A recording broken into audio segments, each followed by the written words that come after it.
La vidéo, c'est en horizontal et point barre. Comme de nombreux puristes, intégristes de leur système de pensée, il y a quelques années encore, je faisais la chasse aux personnes victimes du VVS, ou Vertical Video Syndrome, pensant que merde, après tout, tourner son téléphone de 90 degrés, c'était quand même pas la mer à boire pour faire une image potable. Certain de mon savoir supérieur, du fait de mon parcours professionnel dans l'image, je souhaitais que tout le monde soit aussi respectueux que moi des règles cinématographiques, et je voyais la vidéo verticale comme une hérésie pure et simple, un summum de l'amateurisme couplé à un niveau absolu de je m'en foutisme des codes de la bienséance audiovisuelle.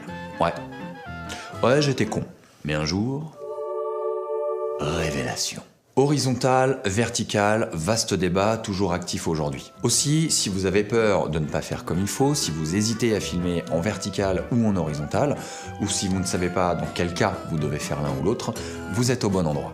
Parce que dans cette vidéo, on va voir que le format vertical est une véritable opportunité créative, et surtout, je vais vous donner à la fin les clés qui vous permettent de savoir à coup sûr dans quel sens vous devez tenir votre caméra. Oui, il y a de très bonnes raisons pour préférer le format horizontal. Mais non, le format vertical ne pose aucun problème et il n'est pas à bannir. Ce qui m'a fait prendre conscience que le format vertical n'était pas moins intéressant ou moins fort que le format horizontal, c'est le film The Stunt Double.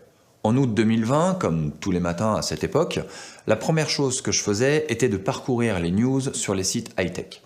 Et je tombe sur un article parlant d'une pub tournée à l'iPhone pour le compte d'Apple, et réalisée ni plus ni moins par Damien Chazelle, réalisateur notamment oscarisé pour La La Land. Une pub intégralement tournée en verticale.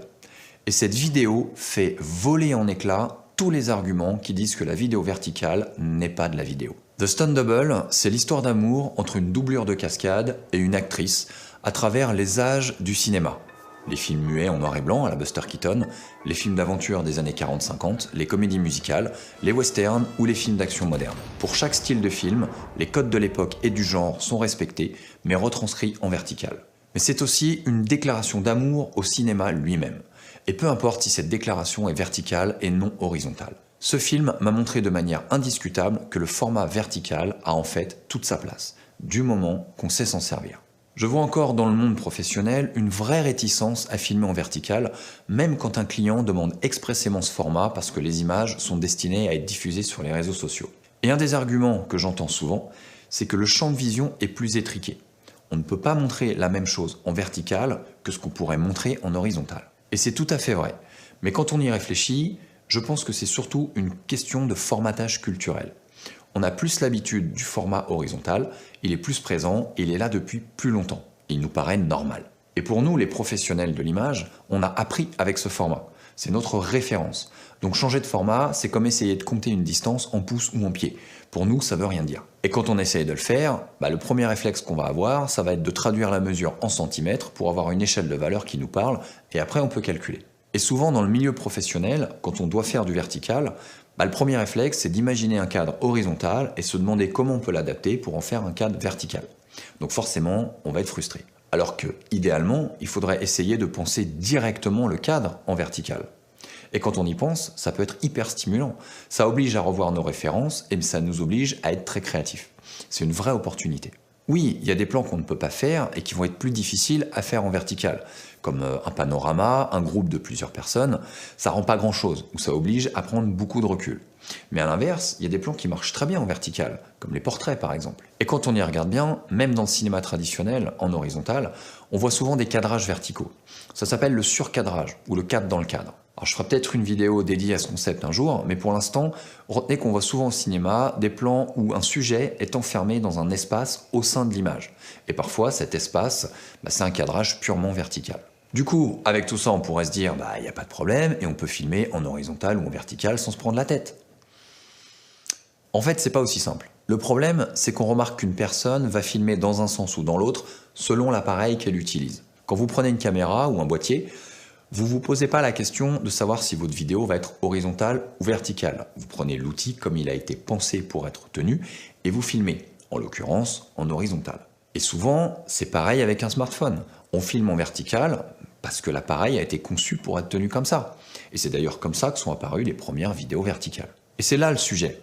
Le format dans lequel on va filmer doit être un choix et pas un réflexe par rapport à l'outil qu'on utilise sur le moment. Ça doit être un choix. Et ça doit être un choix conscient qui doit être fait au moment où vous allez filmer. Et pour faire ce choix, il y a une règle très simple que je vous propose, c'est de vous poser ces deux questions. Où vais-je diffuser mes images? Si vous voulez diffuser votre vidéo sur TikTok ou Instagram, faites du vertical. Si par contre, vous voulez diffuser votre vidéo sur YouTube ou en faire une vidéo souvenir à diffuser sur votre ordinateur ou votre télé pour votre famille ou vos amis, faites de l'horizontal. Et deux, y a-t-il une raison esthétique, narrative ou de sens qui nécessite un format plutôt que l'autre? Votre histoire peut parfaitement se prêter au format vertical, ou ça peut être un parti pris esthétique. Le format horizontal pour raconter une histoire n'est pas obligatoire, et la question mérite d'être posée. Les cinéastes naviguent entre du format carré, du 16/9 ou du cinémascope, selon ce qu'ils souhaitent raconter, l'ambiance qu'ils veulent créer, le style qu'ils veulent donner. Et finalement, rien n'empêche d'ajouter le format vertical à cette liste de choix, surtout si on souhaite diffuser sur les réseaux sociaux en respectant les codes. Et selon vos réponses à ces deux questions, vous déciderez de filmer en horizontal ou en vertical. Vous n'êtes même pas obligé de répondre vertical aux deux questions pour filmer en vertical, mais vous devez vous poser ces questions avant de commencer à filmer. Le choix que vous allez faire à partir de là ne regarde que vous, mais il n'y aura pas de mauvaise réponse, puisque ce sera un choix qui sera parfaitement conscient. Et c'est là tout l'enjeu, avoir conscience de ce qu'on fait quand on filme. C'est valable pour le sens dans lequel on tient sa caméra et c'est valable pour tout le reste. Si vous vous posez la question de savoir comment travaille un professionnel, la réponse est là. Il pense à ce qu'il fait.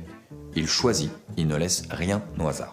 Et c'est exactement ce qu'a fait Damien Chazelle en travaillant sur The Stunt Double, dont je vous mets le lien pour que vous puissiez aller découvrir cette pépite si vous ne la connaissez pas. Je vous mets aussi dans la description un lien vers le making-of où on voit Damien Chazelle expliquer son approche pour recréer en vertical les différents styles cinématographiques. Sur ce, merci de m'avoir écouté, portez-vous bien et à très bientôt.